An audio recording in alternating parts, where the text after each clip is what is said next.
আসসালামু আলাইকুম রহমতুল্লাহ। তো বন্ধুরা, আপনারা দেখতেছেন আমরা তিন বন্ধু মিল্লা ঢাকা হাজি বিরানি দোকানে যাইতেছি দুবরা। এই যে দেখেন, আমরা তিনজনের প্রবেশ করলাম দোকানে। দোকানদার ভাই অনেক খুশি আমরা আইছি। তো একটু দেখেন এই যে টেবিলগুলো দেখাইতেছি, আমরা কোন জায়গাটা আমাদের বইয়াম এটাও একটু দেখাই, এই সাথে দেখেন ইনশাল্লাহ। এই যে এই টেবিলটার মধ্যে আমরা বইয়া এটা তিন বন্ধু মিললে বিরিয়ানি খাই। আমি হুজুরের দিয়ে আসি, টিস্যু দিয়ে আসি। এই দেখেন ভাইটা কত সুন্দর এটা বিরিয়ানি দেখেন প্লেটে বাড়তেছে। দেখেন স্বামীটা যা বাড়িটা মারে কি ভাই প্লেটটা আমাদের তুলে যাচ্ছি, কত সুন্দর লাগছে দেখছুন ভাই, সেই পারে।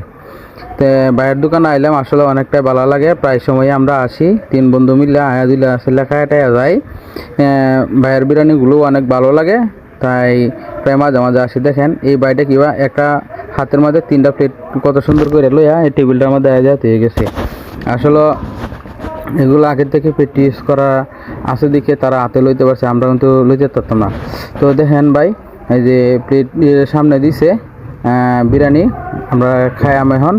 দেখেন এই যে ভাই খাইতেছে, কত সুন্দর খাইতেছে। দেখেন এই যে আমিও খাইতেছি। এখন একটা মরিচটা কামড় দিলে রে, সেই স্বাদ, মরিচটা কামড় দিলাম। দেখেন একটু গুস্তুটা একটু মুহ দিয়ে আটটুর ভালো লাগবো, একটু মুহ দিলাম। এই যে ভাইও খাইতেছে। এই দেখেন ভাই লেবুটা দেখাইতেছে, দেখেন লেবুটা কামড় দিছে, কত আরও স্বাদ লাগে। একটু শুকা লাগে, বিরিয়ানি লাগে খাইলে একটু মাতাল মাতাল লাগে এটা সাইরা। তো দেখেন অনেকটাই স্বাদ। যে হুজুরও খাইতেছে, দেখেন কত সুন্দর খাইতেছে, সেই স্বাদ লাগতেছে। কী বা খাইতেছে দেখেন। খাওয়া দাওয়া শেষ করলাম, শেষ করে হেরে এখন যে 8টার দইলাম, 8টার দইয়া হেরে এখন মাদ্রাসা বাজায় আজকে ধুবরা ঢাকা হাজি বিরিয়ানি।